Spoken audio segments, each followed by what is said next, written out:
Halo semuanya, kembali lagi bersama saya di channel Berancur Movie. Bagaimana kabarnya?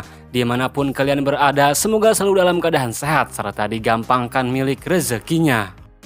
Pada kesempatan kali ini, saya akan merangkum sebuah film yang berjudul The Soulmate, rilis pada tahun 2018. Film ini mengisahkan seorang guru olahraga judo yang terpaksa harus terlibat dalam kasus tindakan kriminal. Oke, bagaimana keseruannya? Tanpa banyak nyados di awal, marilah kita langsung saja.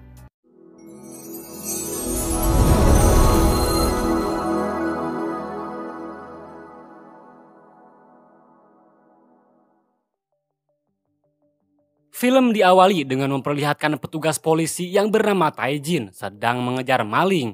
Di sini ia ditemani dengan rekan kerjanya bernama Jong-sik. Pada akhirnya, Tae-jin dan Jong-sik berhasil memojokkan si maling di sebuah dermaga dan berhasil pula menangkap si maling untuk segera dibawa ke kantor.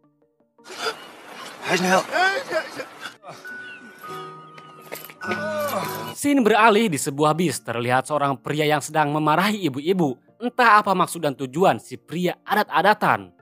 Nah, ini dia, tentu di mata kalian orang ini sudah tidak asing lagi. Pasti kalian mengenalnya. Ia bernama Jang-soo. Jang-soo merasa risih dengan kelakuan si pria, maka ia pun menghampirinya. Saya kira Jang-soo akan membogom si pria, ternyata ia hanya mau turun saja dari bis ini.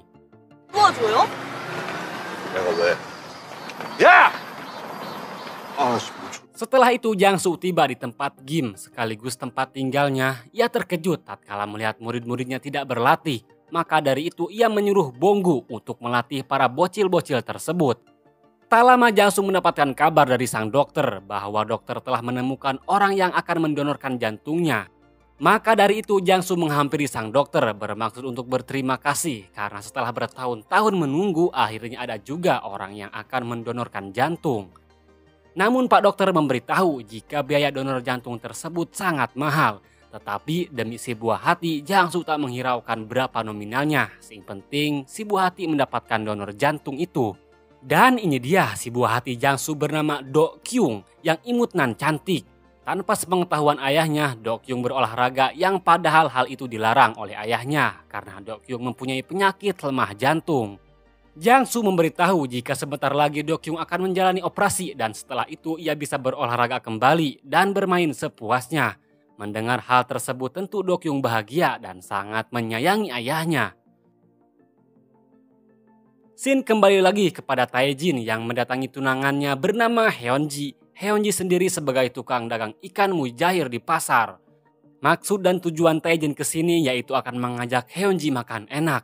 Tapi sayang, sebelum ikan mujairnya terjual habis, Heon-ji tidak akan mau menutup tokonya. Karena ikan-ikan mujair ini harus terjual habis malam ini juga. Pada akhirnya Tae-jin pergi dan akan kembali lagi setelah ikannya terjual habis. Setelah ganti baju, Tae-jin menyuruh seorang untuk membeli dagangan Heon-ji. Ternyata Tae-jin ini sangat baik sekali demi membahagiakan tunangannya ia rela melakukan segala apapun. Tae-jin menghampiri Heon-ji sekaligus membantu beres-beres menutup toko. Sesuai keinginannya, Tae-jin akan mengajak Heon-ji untuk makan enak. Dan mereka pun pergi bersama untuk makan angin lenca di restoran terdekat. Keesokan harinya Tae-jin kembali bekerja, terlihat si Jong-sik yang sedang nundutan, maka Pak Inspektur Yang langsung saja menyemprotnya.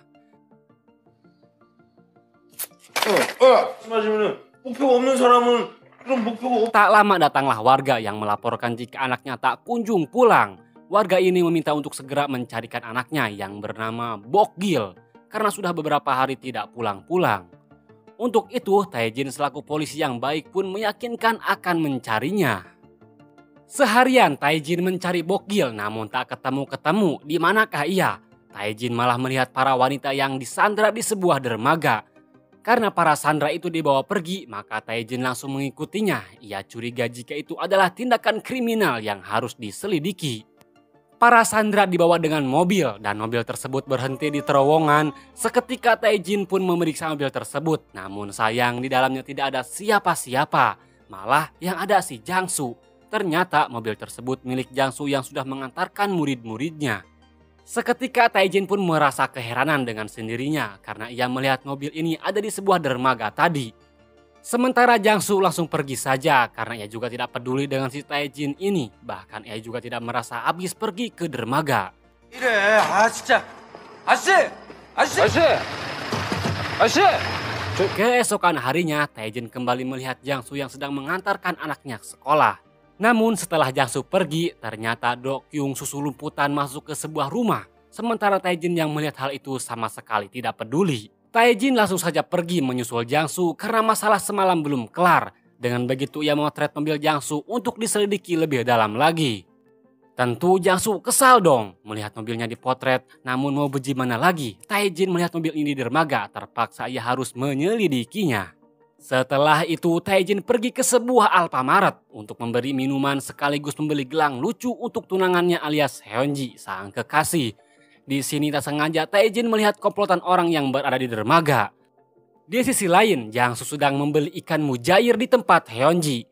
Karena ikan mujair ini sangat bagus sekali bagi kesehatan. Dan apabila kita memakan ikan tersebut dengan nasi, setelahnya kita akan sebeh alias kenyang.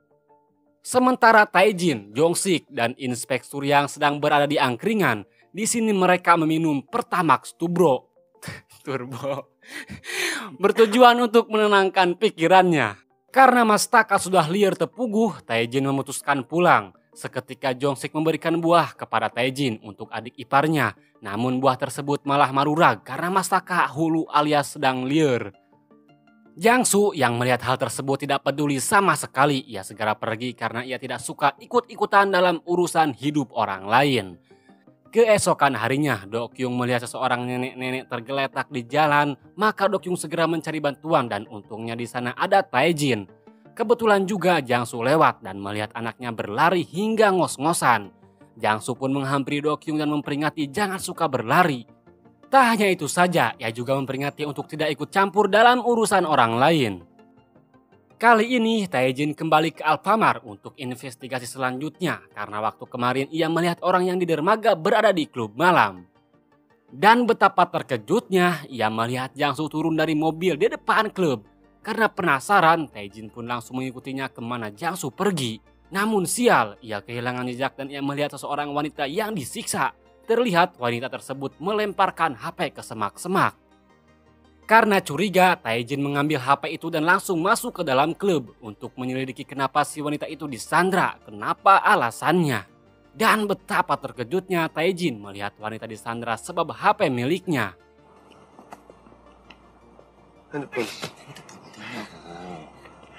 Untuk itu Taejin langsung memeriksa apa isi di dalam HP tersebut. Ternyata terdapat sebuah tindakan kriminal yang pastinya melanggar peraturan. Tak lama, Taejin dihubungi seseorang untuk segera bertemu. Maka dari itu Taejin menyuruh Jongsik melaporkan hal ini kepada Inspektur Yang. Setibanya di pertemuan, ternyata Taejin mengambil kunci rumah karena ia baru saja membeli rumah baru dari seorang kakek-kakek. Tentu ia sangat bahagia sekali dan sangat berterima kasih pada si kakek yang telah menjual rumahnya. Lalu Jongsik menghubungi Taejin menyuruh menemuinya di suatu tempat. Sementara Jiangsu yang akan pulang terkejut mobilnya hilang entah kemana. Ternyata mobilnya diderek karena terlalu lama parkir di tempat tersebut. Saat itu juga Jiangsu melihat Taejin dan ia mengira jika Taejin lah yang telah menderek mobilnya. Dan seketika Jiangsu pun langsung mengejar Taejin. Tibalah Taejin di suatu tempat untuk bertemu dengan Jongsik. Tapi ternyata Jongsik tidak ada di sini hingga membuat ia bingung dan ini yang terjadi.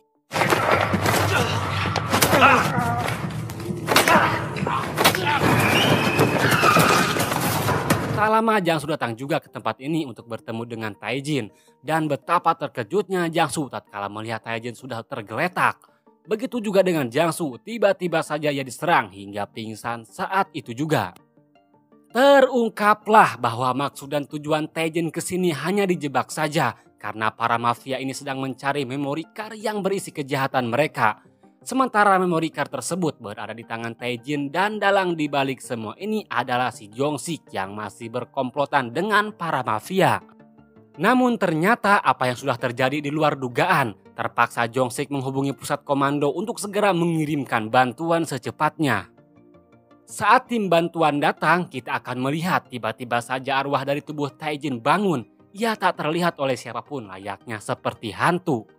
Pada akhirnya Taejin dan Jangsu dibawa ke rumah sakit karena mereka tak sadarkan diri dan langsung ditangani oleh dokter-dokter yang profesional.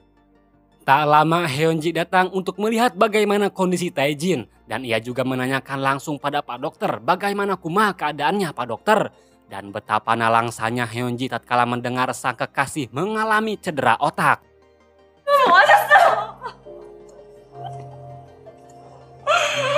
Tentu arwah Taejin heran melihat Hyunji dan Jongsik sangat-sangat bersedih dan betapa terkejutnya Taejin tatkala melihat jasadnya sedang berbaring tak sadarkan diri dan sekarang ia menyadari bahwa ia hanyalah arwah dari tubuhnya sendiri.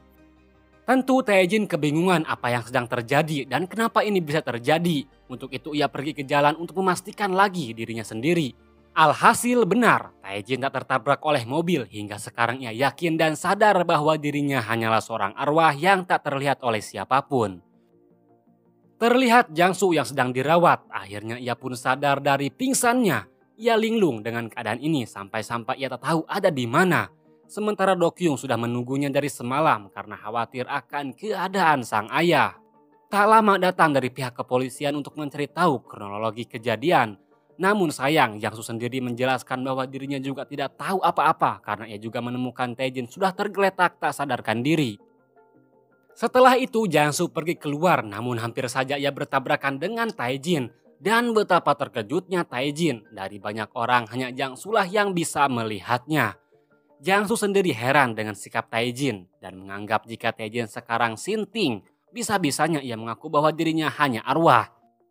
Karena Jangsu menganggap ini hanya lelucon, ia pun tak peduli dan pergi. Namun saat Jangsu mendorong Taejin tak tersentuh sama sekali. Maka dari itu ia pun langsung memeriksanya ke ruangan Taejin dirawat. Dan setelah melihat Taejin ada dua, Jangsu pun seketika ujug-ujug pingsan. Tak lama Jangsu pun sadar, ia mengira bahwa yang sudah terjadi hanya mimpi. Namun ternyata Jangsu dikagetkan lagi oleh Taejin bahwa semua ini nyata. Hanya Jangsu lah satu-satunya orang yang bisa melihat arwah Taejin. Sementara Mbak Suster mengira jika Jangsu sedang berhalusinasi karena mengobrol sendiri. Jangsu sendiri mencoba menghindar dari Taejin karena ia sangat takut. Sedangkan Taejin terus mengikuti kemana Jangsu menghindar sebab ia memerlukan bantuan dari Jangsu. Hingga pada akhirnya Jangsu pasrah, percuma kabur kemanapun tidak ada gunanya. Maka Taejin pun menanyakan apa hubungannya Jangsu dengan klub malam dan kenapa waktu itu ia ada di sebuah dermaga. Jangsu menjelaskan bahwa dirinya hanya bekerja sebagai supir pengganti saja dan saat di dermaga ia sedang menaburkan abu mendiang istrinya. Setelah mendengar penjelasan dari Jangsu, Taejin sadar bahwa ia sudah salah paham. Namun tetap saja Taejin meminta bantuan untuk membereskan masalah ini. Akan tetapi Jangsu menolaknya karena ia tidak suka ikut campur dengan urusan orang lain. Meskipun dalam hal tolong menolong, ia tidak peduli sama sekali. Dan entah kenapa Jangsu ini orangnya sangat tidak pedulian, pasti ada alasan tertentu.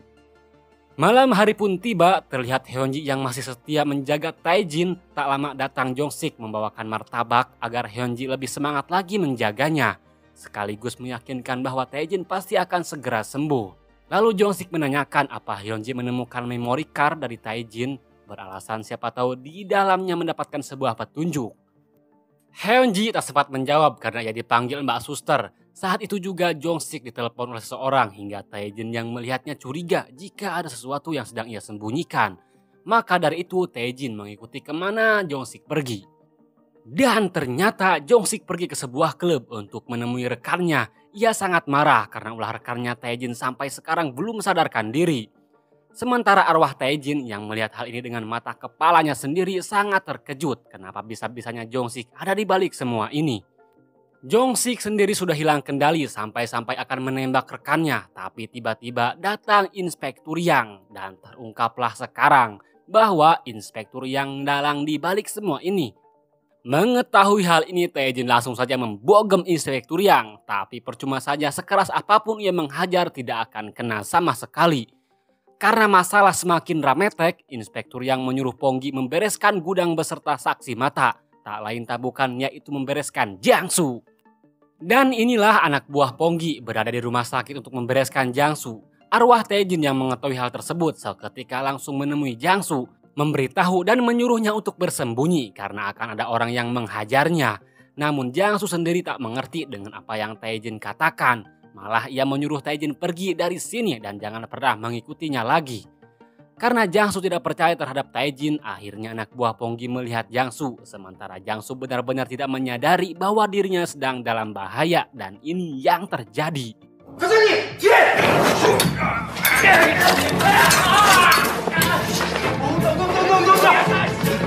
Pada akhirnya Jiangsu berhasil bersembunyi berkat bantuan dari Taejin. Ia sangat ketakutan sekali dan ngadarek suku akibat anak buah Ponggi. Malam harinya, Heonji yang sangat menyayangi Taejin masih setia menjaganya. Tak lama datang Mbak Suster memberikan barang-barang milik Taejin. Heonji bersedih melihat surat permohonan nikah yang belum ia terima. Bahkan ia menyesal karena waktu lalu Heonji menolak permintaan nikah dari Taejin. Maka dari itu Heonji pergi ke KUA untuk menyetujui permintaan nikah tersebut. Setelah itu Heonji kembali ke rumah sakit dan memperlihatkan kepada Taejin bahwa sekarang mereka resmi menjadi seorang istri suami. Dan betapa terkejutnya saya, ternyata Heonji sedang mengandung anak dari Taejin. Saya pun bertanya-tanya kapan mereka membuatnya, kenapa sekarang tiba-tiba Heonji sedang mengandung. Arwah Taejin yang melihat hal itu sangat bersedih sekali, sehingga ia ingat dengan waktu pertama bertemu dengan Heonji. Terlihat Heonji yang menangis di depan rumahnya. Diketahui rumah tersebut telah dijual setelah orang tua Heonji meninggal. Dengan begitu, Taejin bersama Jong-sik membawa Heonji untuk diamankan. Di dalam mobil, Taejin tak tega melihat Heonji yang sangat menginginkan rumahnya karena rumah tersebut tempat kelahirannya. Maka dari itu Taejin berjanji akan mengembalikan lagi rumahnya suatu saat nanti. Dan sekarang rumah tersebut sudah dibeli lagi oleh Taejin. Namun Taejin belum sempat menemui Heonji karena ia pun sedang terbaring di rumah sakit. Kemudian Heonji menghubungi Jong-sik memberitahu jika memori yang ia cari ada. Dan Heonji mengajak bertemu untuk membicarakan masalah memori tersebut. Sementara Jiangsu mendapatkan kabar dari Bonggu bahwa Dokyung tidak ada di sekolah. Dicari-cari kemanapun tidak ada dan juga tidak dapat dihubungi. Seketika Jiangsu bergegas untuk mencari di mana Dokyung berada. Saat itu juga Taejin menemui Jiangsu meminta bantuan agar mengambil memori dari Heonji. Namun Jiangsu malah menyuruhnya pergi karena ia juga sedang panik atas hilangnya Dokyung. Hingga malam Jiangsu belum juga menemukan di mana Dokyung berada. Sementara Taejin terus saja mengikuti Jiangsu berharap ia bisa membantunya. Untuk itu Taejin ingat jika waktu lalu Dokyung pernah masuk ke dalam ruangan, maka Taejin pun langsung memeriksanya, siapa tahu Dokyung ada di sana. Sementara Jiangsu sedang melaporkan anaknya hilang terhadap pihak kepolisian dan sangat-sangat mengharapkan pihak kepolisian segera mencarinya. Tapi tak lama datang Taejin memberitahu jika Dokyung sudah ketemu. Seketika Jiangsu bergegas pergi dan benar Dokyung berada di ruangan itu dengan keadaan sudah tak sadarkan diri. Pada akhirnya Dokyung dibawa ke rumah sakit dan langsung ditangani. Bu dokter menyampaikan jika telah saja sedikit membawa Dokyung ke rumah sakit maka hal tak diinginkan pun pasti terjadi. Namun sekarang jangan khawatir, pastinya Dokyung akan baik-baik saja. Setelah itu Jiangsu berterima kasih kepada Taejin sekaligus menceritakan bahwa Dokyung mewarisi penyakit dari ibunya. Diketahui 4 tahun yang lalu Jiangsu tengah pergi bersama sang istri dan Dokyung. Karena di tengah jalan melihat mobil terjungkil balik, Jiangsu mencoba memeriksanya sekaligus membantu orang yang kecelakaan. Dan tanpa ia sadari saat itu ada truk yang remblong hingga truk tersebut menghantam mobilnya. Atas kejadian tersebut, nyawa istrinya tidak bisa diselamatkan, sementara nyawa Dokyung dengan susah payah akhirnya bisa selamat. Dan sekarang kita tahu alasan kenapa Jiangsu tidak ingin lagi menolong orang lain, karena akibat ia menolong orang, sang istri tewas tertembak mobil. Astagfirullahaladzim, tertabrak mobil. Setelah mendengar curhatan Jiangsu, ternyata Heonji sedang bersama Jong-sik. Heonji sudah tahu apa isi memori tersebut dan sebab memori ini Taejin dirawat. Maka Heonji pun mempercayakan masalah ini terhadap Jong-sik. Sementara Taejin melihat Heonji memberikan memori kesal dan membogem si Jong-sik. Tak lama pihak rumah sakit menghubungi Heonji jika Taejin sedang kritis. Seketika Heonji pun bergegas pergi menemuinya. Di sini Heonji benar-benar sangat khawatir terhadap keadaan Taejin. Tapi syukur alhamdulillah untuk saat ini Taejin masih bisa diselamatkan. Namun tetap saja Heonji belum bisa tenang seperti biasanya karena Taejin masih sama terbaring tak sadarkan diri. Hingga pada akhirnya Heonji teringat dengan masa-masa yang tidak akan pernah ia lupakan selama masih berada di kolong langit. Yaitu masa-masa indah bahagia bersama Aa Taejin. 좀 하고 살자. 응? Keesokan harinya, Heonji diculik oleh anak buah Ponggi. Saat itu juga Taejin melihat kejadian tersebut, namun sayang ia tidak bisa berbuat apa-apa. Ternyata Heonji dibawa ke tempat gudang es. Di sana Ponggi menanyakan di mana memori. Faktanya Jongsik belum memberikan memori itu, makanya Heonji diculik. Setelah itu Jangsu menemui Pak Dokter dan betapa terkejutnya Jangsu ketika mendengar jika orang yang akan mendonorkan jantung keluarganya tidak memberikan izin. Jelas ini sangat menyedihkan sekali karena setelah menunggu 4 tahun lamanya, kini harus menunggu lagi orang yang mau mendonorkan jantungnya. Ternyata secara diam-diam Taejin menguping semua pembicaraan tersebut. Maka dari itu Taejin langsung menghampiri Jangsu dan ia langsung berlutut memberitahu jika Heonji telah diculik. Untuk itu Taejin meminta Jangsu pergi menyelamatkannya karena hanya Jangsu seoranglah satu-satunya harapan Taejin. Taejin benar-benar mengharapkan bantuan dari Jangsu, namun sayang Jangsu yang sedang parusing mastaka pun tak memberikan jawaban sepatah kata sehingga Taejin pergi dengan sendirinya.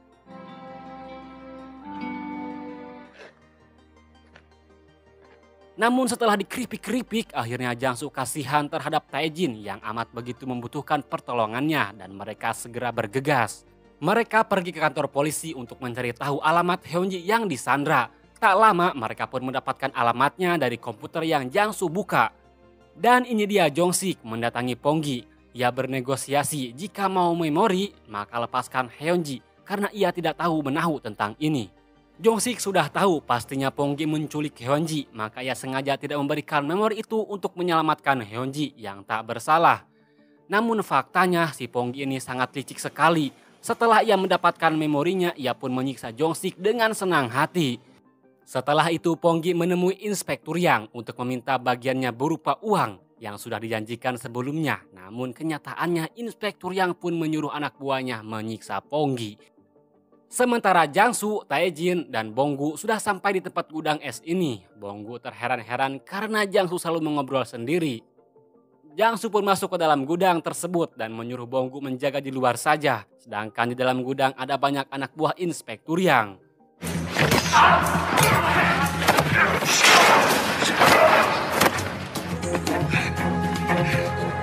Taejin yang bisa masuk bebas, ia menemukan para wanita yang disandra dan langsung memberitahu Jangsu untuk segera menolongnya. Jangsu pun langsung pergi menolongnya bersama Bonggu dan setelah itu anak buah Inspektur Yang melaporkan jika ada orang yang tak dikenal mengobrak-ngabrik pasukannya. Mengetahui hal tersebut, Inspektur Yang dengan liciknya menelpon polisi lain dan ia akan melibatkan masalah ini terhadap Ponggi karena ia tidak mau terlibat. Setelah itu Inspektur Yang akan pergi, namun tiba-tiba saja Jangsu datang. Sedikit ada perbincangan antara Jangsu dan Inspektur Yang mana Inspektur Yang menyuruh Jangsu jangan suka ikut campur dalam urusan orang lain, terkecuali sudah tahu konsekuensinya.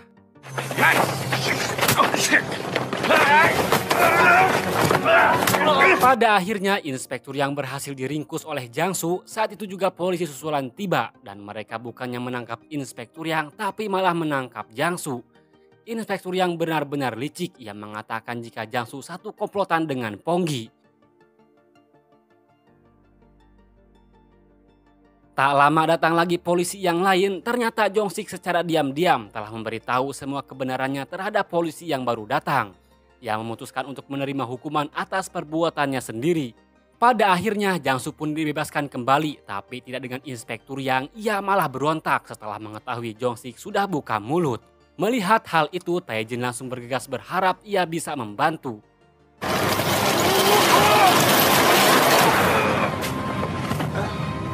좋아요, 너 괜찮아?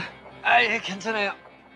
Singkatnya, Heonji berhasil diselamatkan meskipun dengan keadaan yang sudah leles tekawawa layaknya dirimu tanpa diriku.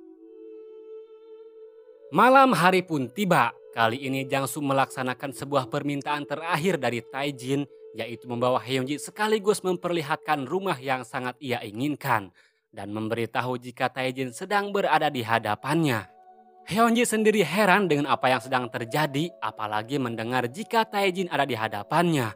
Bahkan ia tak percaya sama sekali, namun saat ia merem lalu membuka matanya, nampaklah sosok si Branco yang paling ganteng di muka bumi ini, kata emaknya. Taejin menampakkan diri ternyata ada maksud dan tujuan tertentu, yaitu untuk berpamitan terhadap kekasih tersayang, tercinta, terdedeh, terdedet. Dan satu lagi yaitu memiliki sebuah permintaan untuk mendonorkan jantungnya kepada Dokyung. Dan Taejin meminta Jangsu menjaga Hyunji setelah ia sudah tiada. Tentu Hyunji sangat bersedih, bahkan ia tak terima jika Taejin harus pergi selama-lamanya. Pokoknya Hyunji menangis senangis-nangisnya. Kalian juga pasti tahulah rasanya bagaimana jika sudah kehilangan orang yang benar-benar kalian sayangi. Pastinya sad sekali mas bro.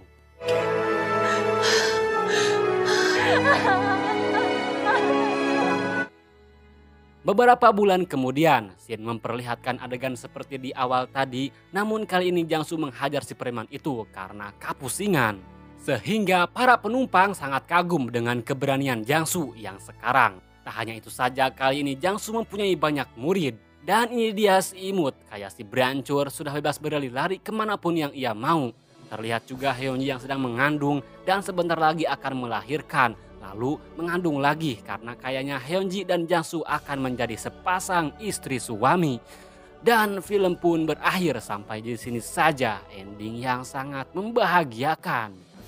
Nah, pelajaran yang dapat kita ambil dari film ini salah satunya yaitu sebesar apapun kita menyembunyikan kebohongan, sekecil apapun kita menyembunyikan kebohongan, dan sejago apapun kita menyembunyikan kebohongan, ingat, jika sudah tiba waktunya maka akan terbongkar alias ketahuan. Jadi janganlah kita berbuat kebohongan, marilah kita hidup di zona nyaman saja, lakukanlah apa yang membuat kita bahagia. Oke, mungkin hanya itu saja. Mohon maaf bila ada kesalahan-kesalahan dari saya. Saya Brancur pengangguran internasional pamit pulang ke rumah bini muda yang berada di... jangan dikasih tahu dong. Nanti yang tua nyusul ke rumah bini muda.